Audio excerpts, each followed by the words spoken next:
I told you we've gotten news reports from Kentucky, New York, Texas, California in the last couple months, even with the seasonal flu shot, where they inject especially elementary school students because they know they're little.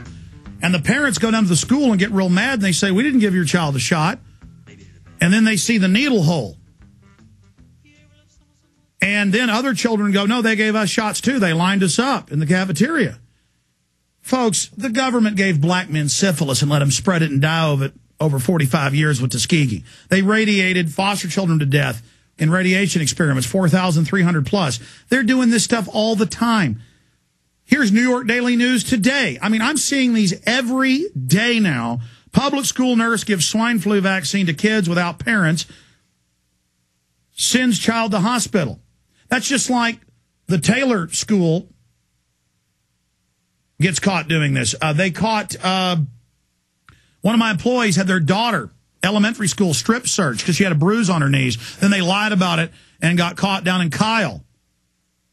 They just lie. These people are liars. Look, public school nurses give swine flu vaccine to kid without parents. Okay, sends child to the hospital. We only know about this because the child went to the hospital and had convulsions.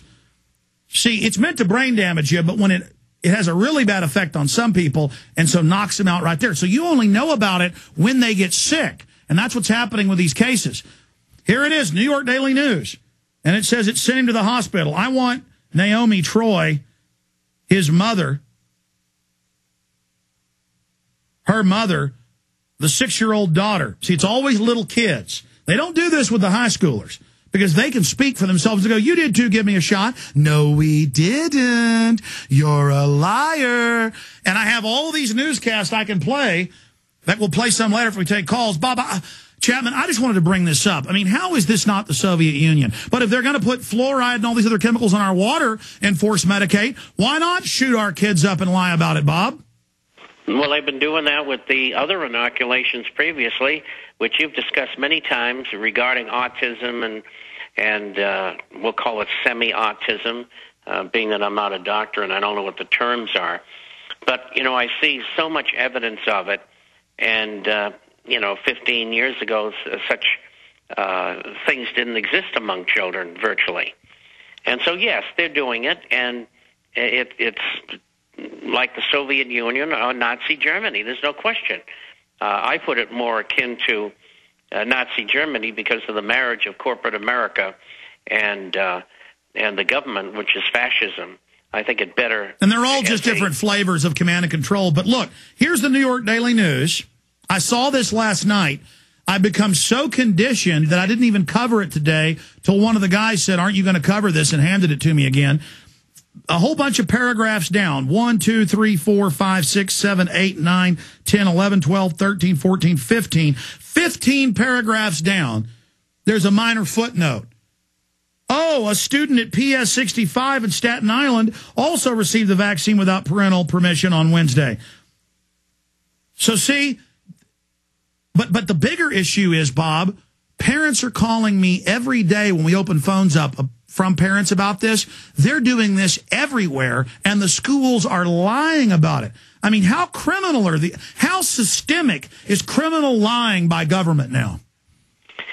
It is unbelievable. It is something that somebody my age can't even put into a mental or emotional context. I mean, these kind of things never went on before. The process is really the last 5 to 10, 15 years. Well, they do it with Native Americans or foster kids they got in the 50s, and they take them in and radiate them to death when nobody could save them in their white lab coats. But now it's just everybody. And little control freak, I don't care if the parents don't want it. I'm going to do it. There's your cancer virus and mercury. Yeah. All right, for the next 20 minutes with Bob Chapman, we're going to be taking your phone calls. Thanks for being patient. Then in studio, another adventure of Aaron Dykes and Rob Dew, traveling to Canada and around the United States doing 3 interviews for Fall of the Republic 2. Oh, yeah, we don't rest around here. We understand we're in a war against the globalists, a life and death struggle. And it was just hellish. Just wait till you hear the border stories, Detroit collapsing, trying to force them into body scanners, trying to manhandle them when they said no. I mean, this country is Nazi Germany, and it's getting worse and worse. We're about 1937 under Hitler right now, and it's about to get a lot worse. Bob Chapman's our guest, theinternationalforecaster.com. I'm Alex Jones. Our website's Infowars.com. Sean in New York, thanks for holding her on the air. Go ahead. Hi, Alex. How are you? Good. I'm calling. I'm an attorney working in New York City, and I thought you would find it interesting how law schools deal with the issue of the Federal Reserve. Basically, they do not discuss it in any capacity at all. And if it's brought up, it's ridiculed, it's, simply pushed under the rug. Oh, yeah, even talking about the Federal Reserve, 10 years ago, people would act like it didn't exist. Well, I had a serious argument with a friend of mine who is in law review at NYU. He works for the SEC, and I told him that the Federal Reserve is a private banking cartel. And he said, oh, that's absolute nonsense, that's a conspiracy, et cetera, et cetera.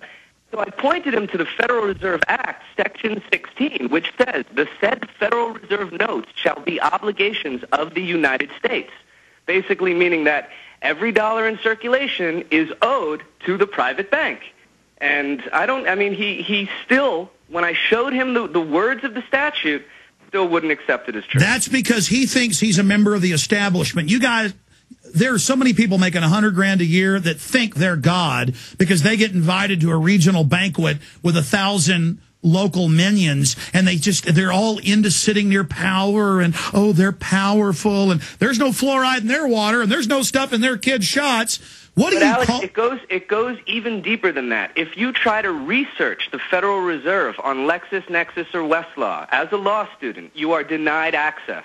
You do not have access to the cases or the statutes. You can pull up law review articles on those databases, but those are very limited in scope. Basically, and there's no classes. Well, listen, you should do an article.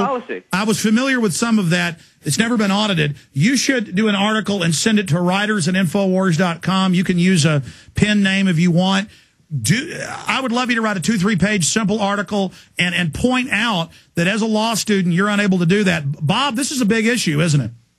It certainly is, because there's a deliberate attempt, as the gentleman is saying, to keep the information away from everybody.